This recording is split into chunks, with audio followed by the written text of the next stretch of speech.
Hi everyone, welcome to Lecture 7. This is exploring assessment in a little bit more detail than what we looked at last week. So what we're going to do today is we're going to do a review of assessment, the basics of it. We're going to look at how we record and store our assessments.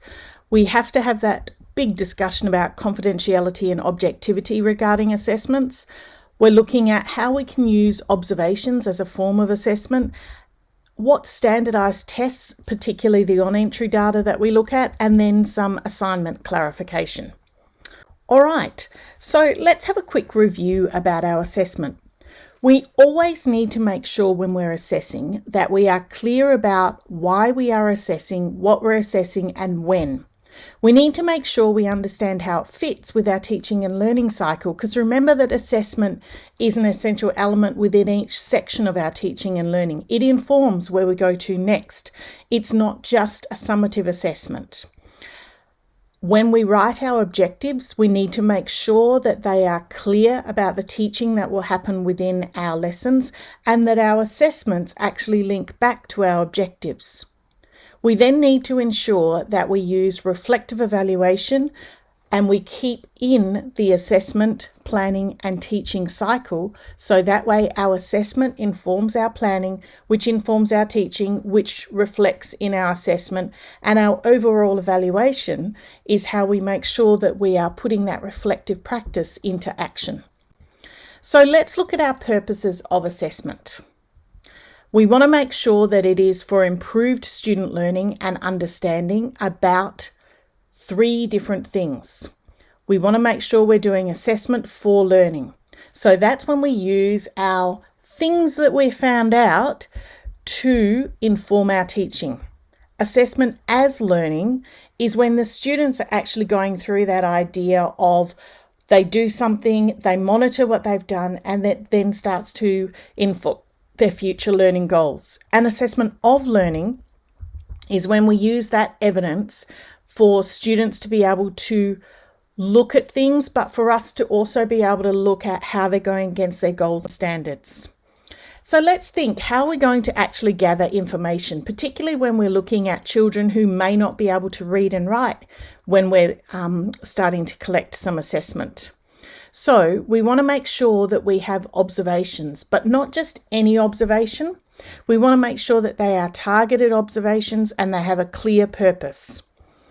We will then want to make sure we have some work samples, and the work samples don't always have to be written work samples. It might be photos, it might be videos, it might be audio, but it should be a selection of different things.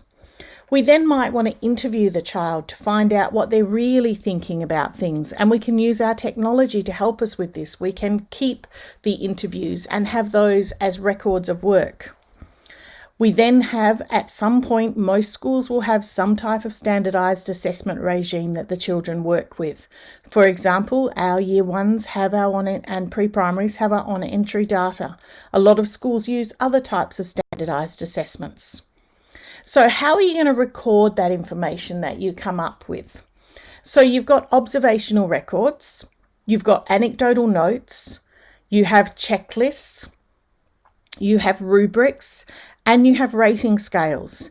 Now, the first couple are done by the teacher on the students. The next ones can actually involve the children in the process. If you're talking about what are our learning intentions and what am I looking for, or what is our success criteria, that can all be part of what you communicate to the children. So they can be part of that idea of understanding what are you actually looking for when they're doing something. So they are really clear about what the intentions are for teaching.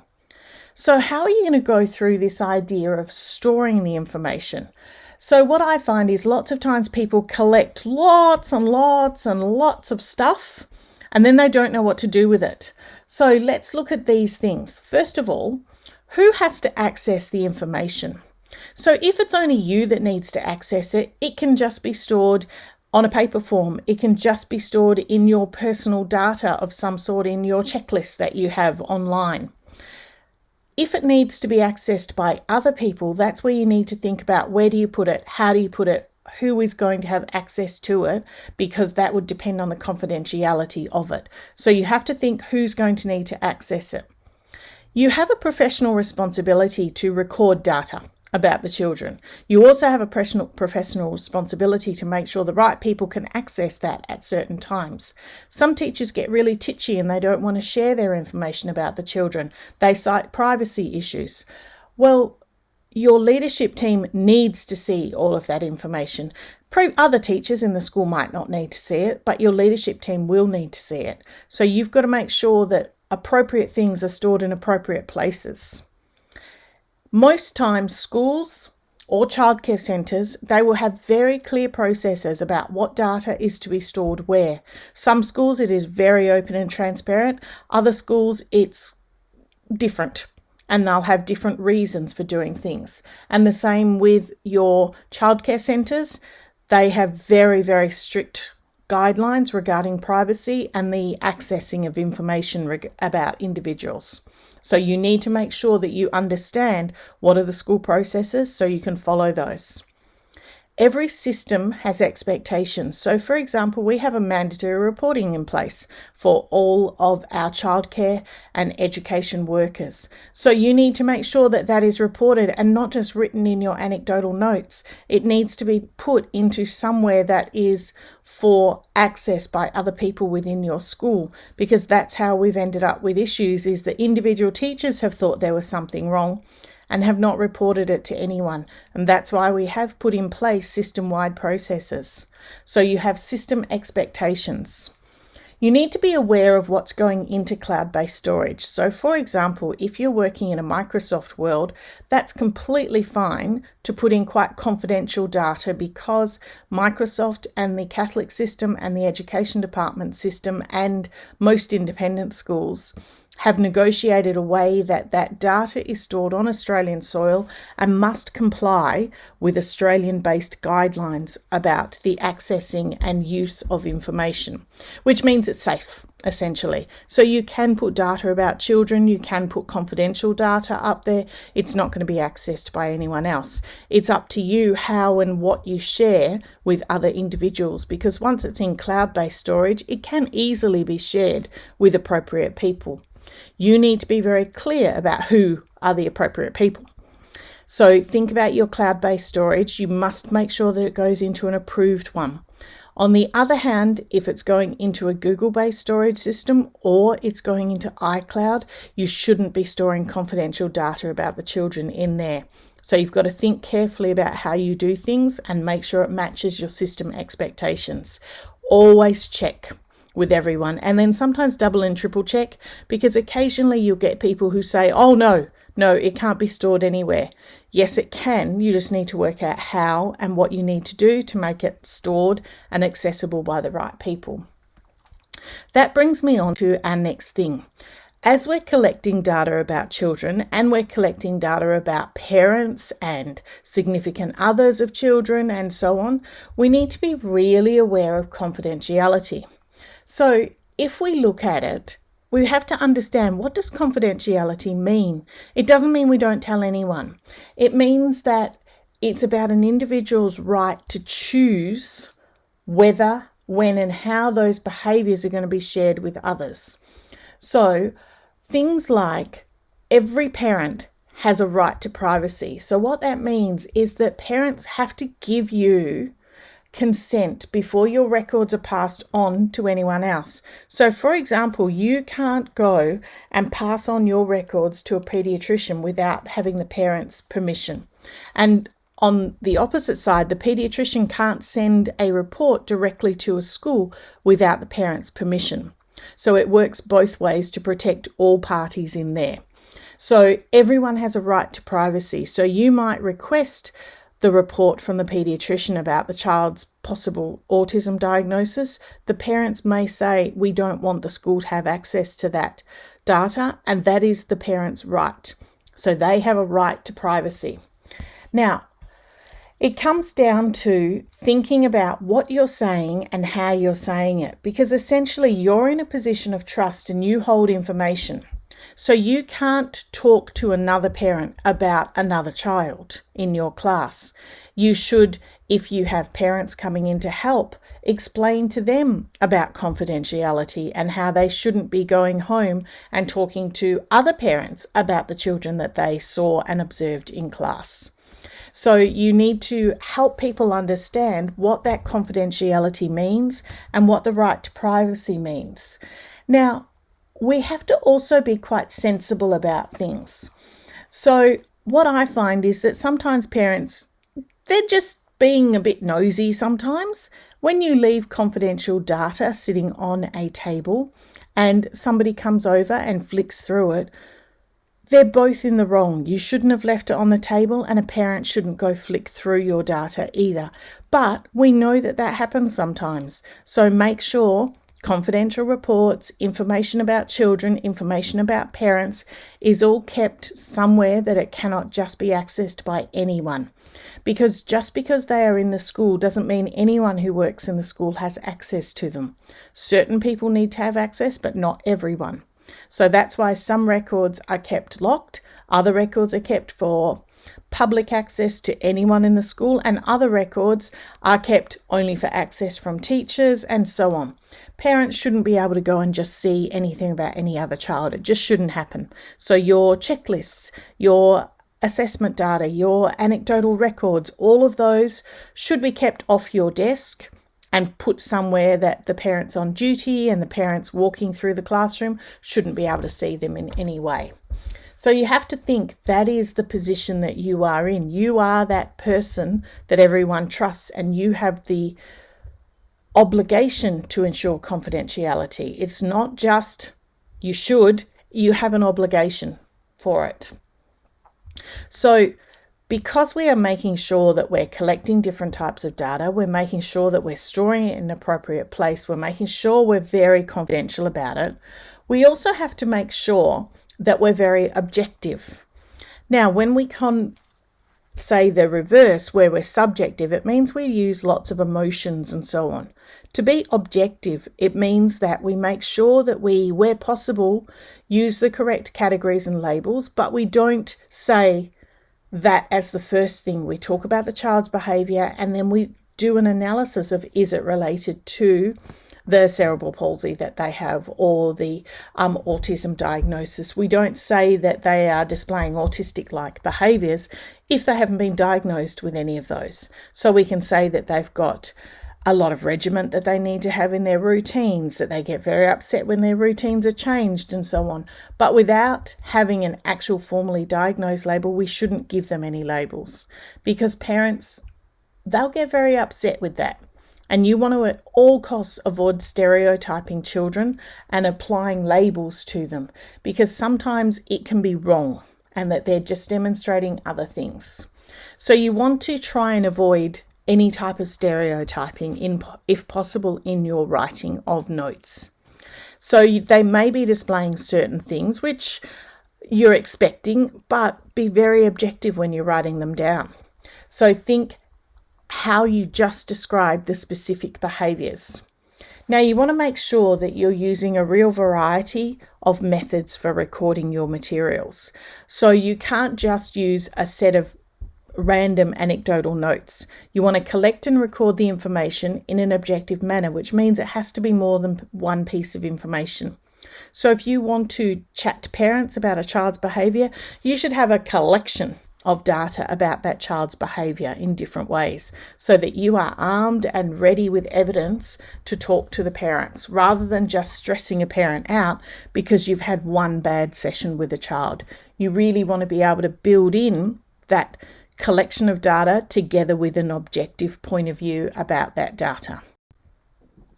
So let's think about if we're going to make sure that we have a collection of different types of data, we're being very objective, we're being confidential, how often do we need to assess?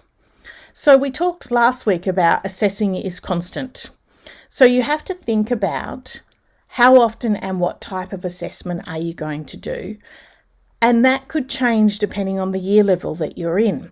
So what I do with a pre-kindy child in year 3 will be vastly different to what I do with a year 2, which would be very different to what I do with a 2-year-old in a childcare setting. Now, the frequency of assessing, sometimes that is a full teacher's choice, sometimes it's up to parents, sometimes it is also a school-based decision. So you have to think who's deciding, and that comes down to Who is the data for? What is it for? What is the purpose of the data? Now, this third one, I work with a lot of early career teachers. And that idea of being sensible, be sensible in the amount of data you're collecting, when you're collecting it, who you're sharing it with, because otherwise you will get burnt out. So you want to be sensible and have a lot of data, but you also don't want to be assessing every child every minute of the day, because that doesn't end up making your life easier. It ends up being a burden, and then it ends up being something that you resent doing, and you don't tend to do it very well then. So you want to make sure that you build some resilience in your students with the idea that we're constantly collecting data. So it's not about NAPLAN being one test that they do in year 3 or the on-entry data and stressing kids out. Just get them into the idea that you're constantly taking notes about them, that you're writing things, you're recording some audio from them, you're collecting some work samples, so they know that it's not just a one-off test, because that is what stresses kids out. Whereas if they go, oh, Miss is having a look at my stuff again, oh wow, that's cool, she likes to see all the work that I'm doing. They will then appreciate that more than you doing a test once every 5 or 10 weeks for things. So build resilience in the kids. Now, we need to be quite open about the fact that in the early years, our best assessment tool is the process of conducting good evaluations. That's not to say that we don't use other assessment tools, but what it does mean is that we're making sure we've got observation as our main tool. So if we're going to do observations, let's have a think about our different ways. So it's our key method, particularly in our early childhoods. I find that by the time you get to middle and upper, you have a little bit more of your formalised assessment tools, whereas in our lower primaries, we do tend to use a lot more observation. We need to be really careful and make sure that we have some factors that we take into account when we're doing observations. So when we do observations, we've got to make sure that we don't distract from what's happening in the classroom. So that might mean that I'm sitting one step removed from the kids. It might mean that I'm listening but not watching. It might mean that I have just put a recording device somewhere that I can record what's going on, but it's not distracting from what I'm doing with them. Now, this is a trap that a lot of young teachers and undergraduates and early career teachers fall into, and that is doing lots and lots and lots of random observations, but not having a target or a focus for it. So you should make sure that you have a reason. So you're looking at the way that 3 children are playing with other children in their playground. You're looking at the gross motor development of 5 kids because you're a little bit worried about some things.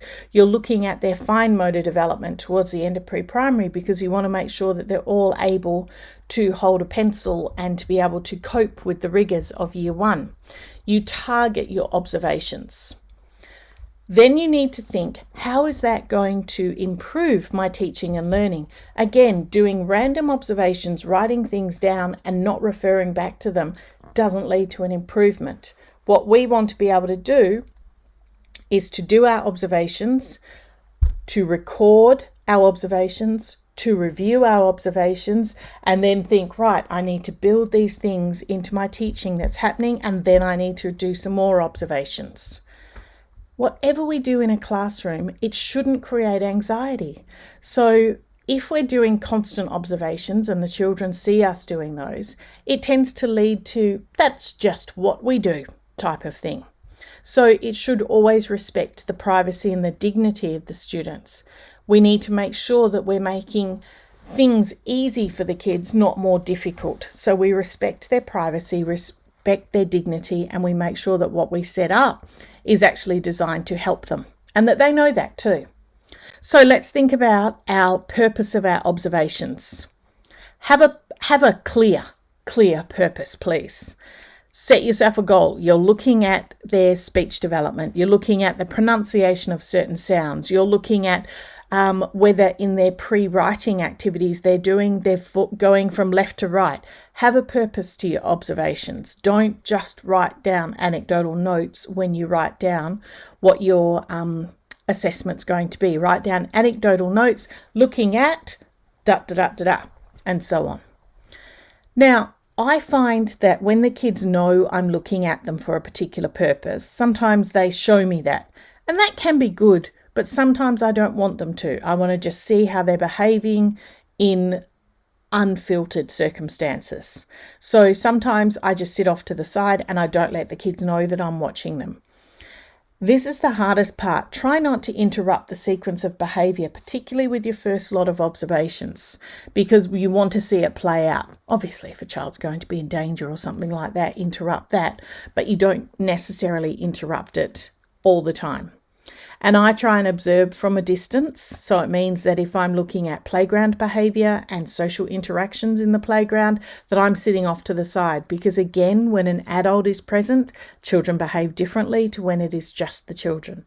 And you can see a lot from their body language. You may not hear every word they're saying, but you can see a lot from the body language. You can see a lot from the play of children against one another and so on, and that can all be part of it. And then you can just move yourself a little bit closer and look like you're occupying yourself with something else. All right, so how do we go through this process of doing observations? Let's see. First thing, decide on your purpose. All right, so why are you doing the observations? Select a location. Might be off to the side of the block corner because you're looking at how they move in the block corner. You might set yourself some cutting out to do or some laminating or something like that so you can still see and hear, but you're not necessarily paying 100%, well, it doesn't look like you're paying 100% attention. All right. Select that observational vantage point. So that means that you can see and or hear, but the children might not know what you're doing. I always set an appropriate time frame. So I might observe for 10 or 15 or 20 minutes. I'm not sitting there for 2 hours. That's ridiculous and it's not sensible. So are you going to be observing focused children, or are you going to be just doing general observations? So what is your point of doing that? So how long, how many? What are you actually looking at? Am I looking at the behaviours? Am I listening for certain language cues? Am I looking at non-verbals? Am I looking at what they're actually creating? Am I looking at where they put the pen to the paper? What am I actually observing in some way? What I might want to do is divide my larger ones into smaller parts. So instead of looking at all of their letter formations, I might just be looking at whether they're starting at the right point and ending at the right point, and whether they're going from left to right on a paper and lining up lines as opposed to exact formations of every single letter. I have to make sure I have some type of record sheet, and that could be as simple as post-it notes. It could be a simple ticker box on a checklist. It could be a set of boxes on an anecdotal recordings. And then I go through and I actually complete my observations. So I want to make sure that when I write down my observations, I put down the time, the place, the date, the observer, the behaviours, and so on. The details of the child, the purpose of the evaluation, I write down all of those. So that way I'm clear about when and why I did that observation. And the same thing, if I need to talk to my leadership team, I need to talk to my head of the early years program at the school, or I need to go and meet with the principal, I've got all of my data that I need. So this is one that I found off Twinkle. So a play-based learning observation. So I'm looking at a child, I might do some focused children each day, and I'm looking at what I'm observing in some way. So there's lots of these ones that you can come up with and you can find on different places. Now, this is one that I particularly liked. So this is looking at the very early years. So I think this was for 3 and 4 year olds. And so this one is another one from Twinkle. It's based on a UK phases, but I thought it would be really suitable for pre-kindy. So I thought it might be useful for something that you would be able to do in your planning that you've got coming up that's due at the end of week 8. So your environmental sounds, instrumental sounds, body percussion, rhythm and rhyme. So it's all of your pre-writing and pre-reading activities that you want them to be able to do. So these types of things are all available for you online. You just have to find them. Now, when we're doing observations, I want you to always keep in mind the ethics of it. So yes, we've got practicalities, but do you have permission to do these? Don't observe them in an unfamiliar setting. Now, when we say unfamiliar, that means don't make them do something they haven't already been doing, because that doesn't work for us. We then don't get very good data. To protect yourself and to protect the child, make sure that you're not in a room alone. So I see sometimes people take children into, say, a straw room to do the reading with them.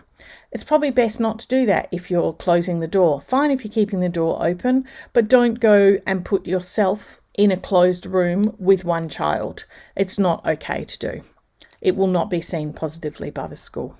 You always want to make sure that you protect your confidentiality and the child's privacy of data and so on, and you make sure that your observations are written as objectively as possible. Now, let's have a think about what do you do with your observations? Because there's no use doing all of these amazing observations and then you're like, yeah, what do we do with them now? So don't file them away.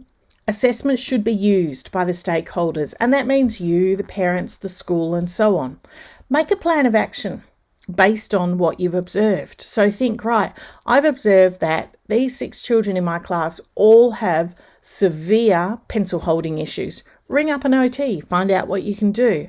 I was in a classroom the other day and they literally had a bowl full of different pencil holders for different kids at different points of their development. And depending on how the child was holding their pencil, crayon, texture and so on, they had different pencil holders for them. Really simple. And I said, oh, why have you got all the different ones? And they said, oh, different. We spoke with an OT and different pencil holders are for different developmental ages and different ways that they're starting to hold it. And they had a little guideline sheet that helped them understand what they did. That was all based on their observations. So if you're not sure what to do with your observations, take some and then go and find an experienced teacher in the school, the special needs coordinator, some other colleague that you trust, more experienced teacher, someone in leadership and so on, depending on what the observation was. And consult some others. Is it something you need to deal with, or is it part of their natural development that's going on? Because essentially assessment should always inform your future planning in some way. It should be what you think, okay, this is what I'm going to do based on this data. And that's what you've got to show on each of your school pracs as well. You want to be able to show that plan, teach, assess, reflect cycle. So let's have a think about some of the issues that observations will come up with you. So my observations indicate there's a problem with typical development. What do you do? So the first thing that you do, you get some more observations. Get a second opinion. All right. I would potentially get another teacher to come in. I would have a chat with my special needs coordinator at the school. I would work out, is it serious or is it just part of their development? Sometimes getting parents in too early can cause a problem for you and your relationship with the parents. So you really want to make sure before you tell them that their child's not developing well, you want to make sure that you have a reason and a pretty valid set of data that you'll be able to talk to them about. So your records indicate that a child hasn't grasped a particular skill or concept. So what are you going to do about it? So what you need to think about is you've got a plan, teach, reflect cycle. If they're not understanding it, go back to that first one. Is it a typical development or is it falling out of the range of normal? So I've had children who have very, very poor working memory. And so what that means is their short-term memory is 0. They cannot hold anything in their short-term memory, and we needed to get a speech therapist involved. We needed to get a pediatrician involved because we needed to understand why they were not able to learn their spelling words, their maths, basic facts, all of those sorts of things that you would assume that a child in year 2 would be able to do at that point, and they couldn't. So we had to get other people involved. But it didn't come out until sort of year 1 and year 2 because they had an okay working memory, but it wasn't great. And then once we started to do harder work, it really showed that they had difficulties. So I always think, is this within the range of normal, or is it something that I need to get further assistance on? And if my observations show everything is as expected, then what am I doing? I'm making sure that I build on their learning. So that means that I'm planning things that will enhance their learning in a variety of different ways. Because that's what our observations are for, is to build into our plan, teach, assess, reflect cycle. So let's think about, if observation is our main tool that we use with our early years, what do we do to make sure the observations are appropriate? We need to be really clear about what are the strengths and the weaknesses. So if we have a look on the left-hand side, our strengths are that for us to be able to use observation, the children don't need to be able to read or write. I can use my observations of what they're doing. The kids don't even have to be aware that they're being assessed. They're not filling in a piece of work. They're not doing anything. I'm just observing them. I don't need to think about how to change my classroom activities or routines because I'm observing what's going on at that point in time. I can make sure that they're assessed in the setting that's relevant to them, and I can make sure that I'm doing it in a valid way that gives me the information I need without necessarily interfering with their learning. Now, if we go on the converse, our negatives of it, some things I cannot assess through observation. So I need to seek further help and work out different ways. For me to do good observations requires me to focus on them for extended periods of time, and that can be an issue in some classrooms.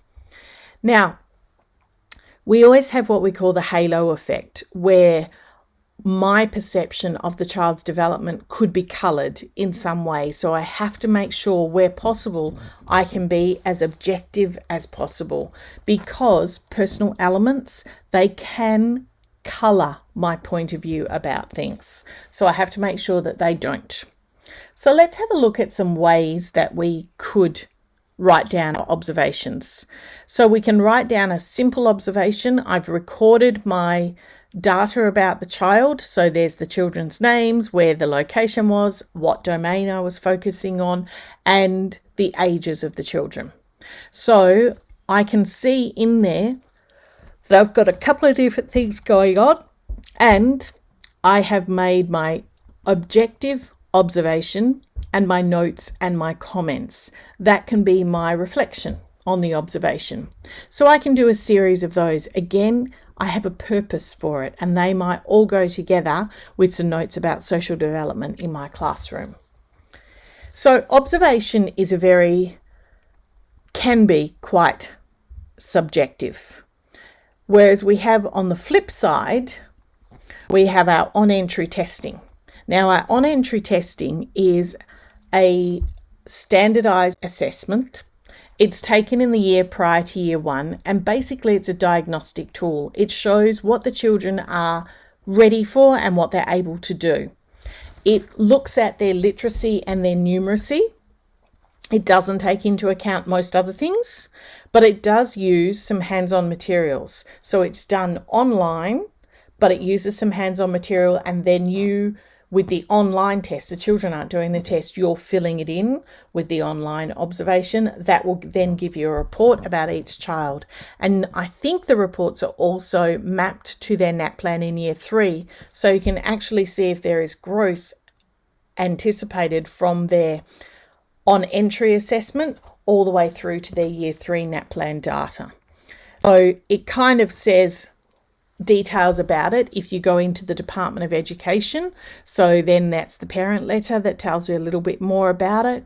It's all about providing good knowledge for the schools about what their cohort is like that's coming into their year 1. So that way they know kind of what type of kids they're getting, and they can put in the appropriate planning for it. All right, so they're our main essentials from our purposes of assessment, and kind of going into it in a little bit more detail about main assessment that we're using of observation and potentially our standardized on-entry testing.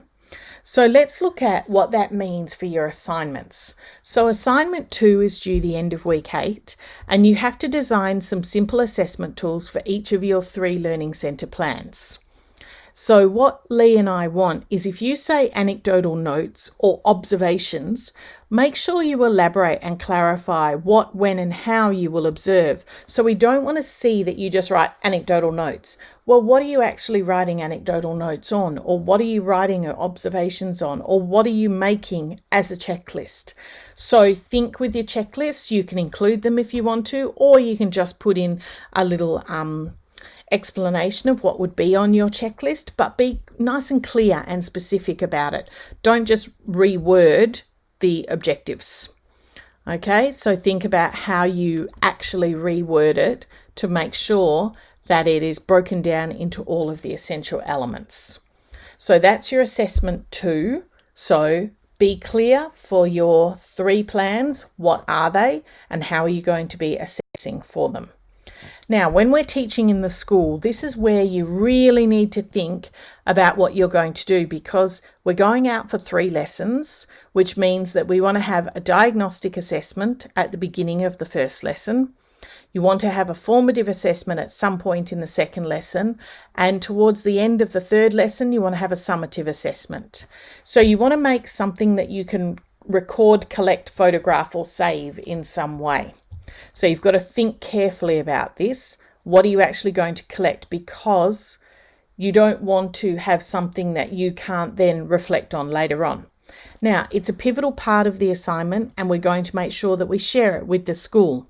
And it has to be related to the main learning of the lesson, not just the digital technologies tool. Because remember that you're blending the digital technologies tool with literacy or numeracy, or it could be science or HASS as well, but I just said literacy or numeracy to give you a guide for it.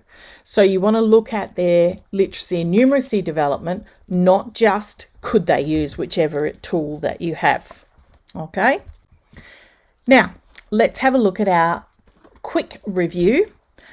Observations have to be specific and have a purpose if you're going to use them. Think about how, why, and what you will do with your observations. Follow up on observations that cause you concern. Don't just file them away. On-entry assessments are commonplace in pre-primary and/or Year 1. Assessment tools and descriptions are an essential element in both Assignment 2 and Assignment 3, and you have to make sure they are developmentally appropriate. Tutorials this week. All tutorials are on campus, so you've got to come along prepared to explore your digital tool. Please don't let your partner down, because there will be nothing worse than one person being there and working on it and then the other person not. Doesn't matter if you're a little bit late, but please don't let them down. The whole session is devoted to planning for the school visit. So we want you to come along with devices so that you can access the internet, have a look at your curriculum, make sure that you are starting to think about your school visit, as well as have an explore of the tool. We're going to be there, Lee and I, to make sure that you can plan a good first lesson and a matching diagnostic assessment. So that's what we kind of want to have something there. Now, think about what questions and ideas do you have and how you can discuss them with either Lee or myself. So just remember that we're there to help you, but you need to make sure that you understand how to use the digital technologies tool yourself. Then we'll work out how you can fit it in to something that you could do as part of a school-based planning.